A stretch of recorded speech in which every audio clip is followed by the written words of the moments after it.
Salut jeunes pousses, c'est Tom le jardinier. On se retrouve pour mon premier tour du potager. On est en février et on va suivre les cultures.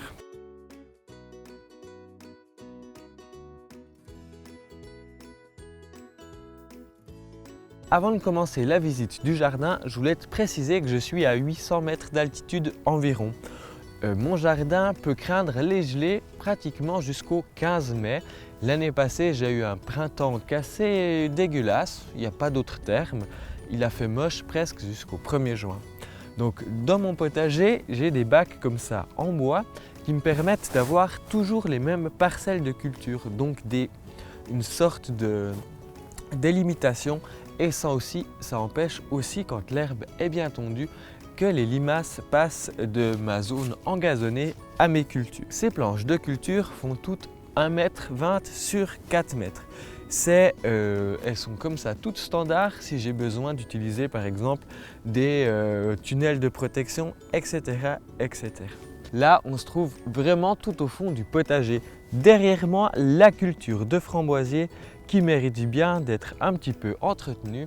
On va la déplacer tout prochainement dans une future vidéo. Elle n'est pas très bien ici car elle est en fait un petit peu à l'étroit entre la collection d'iris qui méritera d'être un petit peu complétée avec des plantes vivaces et ici avec les bacs du potager.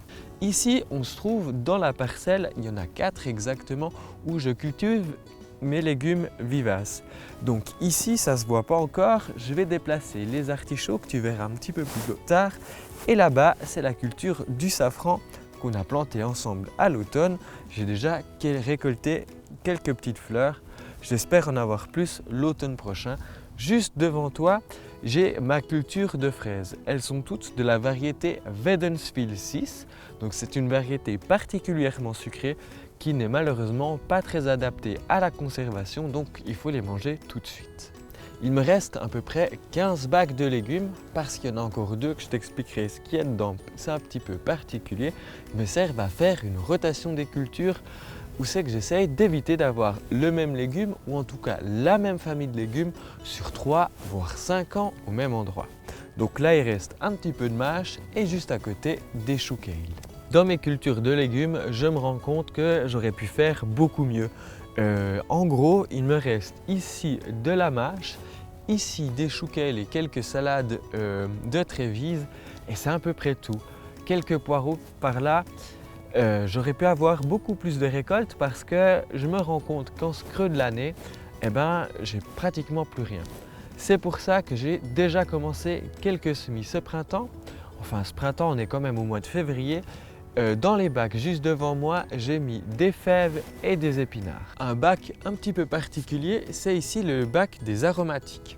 J'ai de la ciboulette, de l'origan. Ici, juste devant moi, c'est de la mélisse citronnelle, de la sauge, du persil, du thym, de la menthe, des lavandes et de l'oseille, un petit peu d'estragon aussi. Toutes ces plantes sont pour la plupart vivaces, donc elles restent ici pour quelques années. Je vais probablement devoir les diviser dans pas longtemps car elles commencent à être envahissantes. Je ferai ça dans une prochaine vidéo. Juste ici, sur ce terrain-là, je vais faire un châssis. Ça sera l'objet d'une prochaine vidéo un dimanche. Ce châssis-là me permettra dater les cultures au début du printemps, les protéger du froid et emmagasiner un petit peu plus de chaleur pour pouvoir faire par exemple du cresson, des radis, des salades un petit peu avant tout le monde. Et surtout, en automne, ça me permet aussi de prolonger un petit peu mes récoltes alors que dehors par exemple, il a fait froid. Cette plate-bande, souviens-toi, on l'a fait ensemble, c'est la plate-bande qu'on a réalisée avec la technique de la lasagne. Donc là, j'ai un paillage de feuilles mortes avec différentes couches et tout au fond du papier journal pour éviter que les mauvaises herbes, enfin que l'ancien gazon remonte à la surface. Donc, un petit peu de patience, on plantera bientôt des choses dedans. Juste ici, la plate-bande des Aliacées.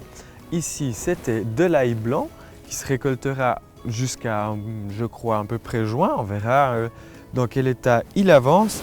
J'avoue que j'ai mis des oignons, mais je ne suis pas tellement content du résultat. Je ne sais pas s'ils sont fait manger, gratter. Enfin bref, il faudra probablement que je m'en occupe. Et tout au fond, des échalotes qui, elles, ont l'air d'avoir mieux pris. Comme tu peux le voir, juste à côté, il y a une plate-bande avec plein de mauvaises herbes. Enfin, des mauvaises herbes, elles ont un peu l'avantage, en cette période hivernale, de retenir les éléments nutritifs. Je te l'ai écrit dans l'article un peu où c'est que je faisais mon bilan de l'année passée et les objectifs de cette année. Clairement, un paillage éviterait cette situation et je sens que ça va être nécessaire de pailler de plus en plus mes plates-bandes.